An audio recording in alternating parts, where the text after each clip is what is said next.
No one noticed it at first. That was the worst part. On the Berlin film set, everything ran with military precision. Call times were exact, lights calibrated to the millisecond. Every movement tracked by cameras, motion sensors, and assistants whose only job was to notice when something went wrong. So when something did go wrong with Keanu, it didn't register as wrong. It registered as delay, a fraction of a second.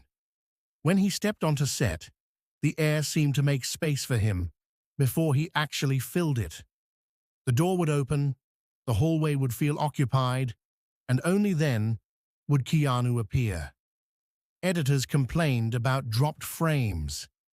Cameramen blamed shutter lag. No one wanted to say what it looked like, that he was arriving in parts. It started with reflections. In the dressing room mirrors, his reflection sometimes lifted its head a moment before he did.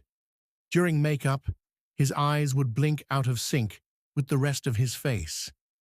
Subtle enough that everyone doubted themselves, until the assistant director saw him twice.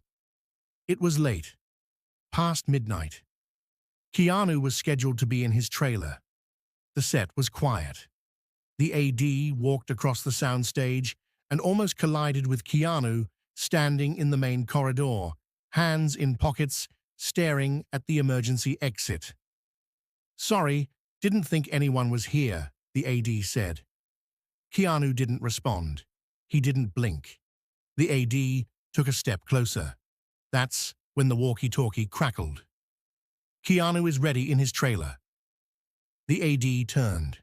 When he looked back, the corridor was empty. The next morning, Keanu didn't deny anything. He didn't explain either. He only said, "Some people leave before they're finished being here." After that, things escalated. Cameras started catching double exposures. Not ghosts, not blurs, but full clean frames of Keanu standing where he had never walked. The footage would glitch, then correct itself, as if embarrassed.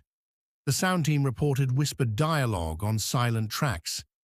The lighting crew swore their shadows were wrong. They bent toward him. And then the accident started. Not violent, not dramatic. People simply forgetting where they were. A boom operator stood frozen in the middle of a scene for 20 minutes, unable to remember why he was holding the pole. A runner walked into the wrong studio and couldn't find the exit. Every time, Keanu was nearby. Not touching them, just overlapping. One night, the editor isolated a corrupted clip frame by frame. Keanu walked into the room. Then he walked in again. But the second time, he was already inside the first. Two versions of him, slightly misaligned, occupying the same moment, but refusing to merge. The editor deleted the file. It came back the next day. Longer. The director finally confronted him. "I don't know what this is," he said, voice low, "but you're not fully here anymore." Keanu looked genuinely relieved. "I was wondering when someone would notice." He explained nothing else. After that conversation, people began to dream of him. Not conversations, not stories. Just Keanu standing in a place that felt like memory.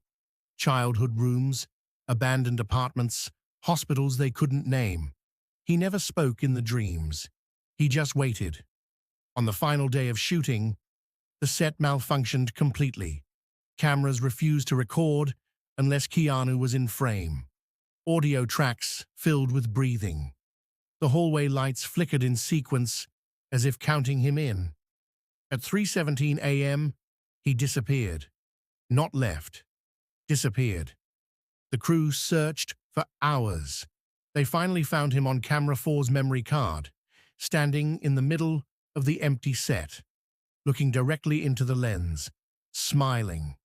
And behind him, faint, overlapping silhouettes, dozens of unfinished versions of himself, arriving late to a moment that had already ended.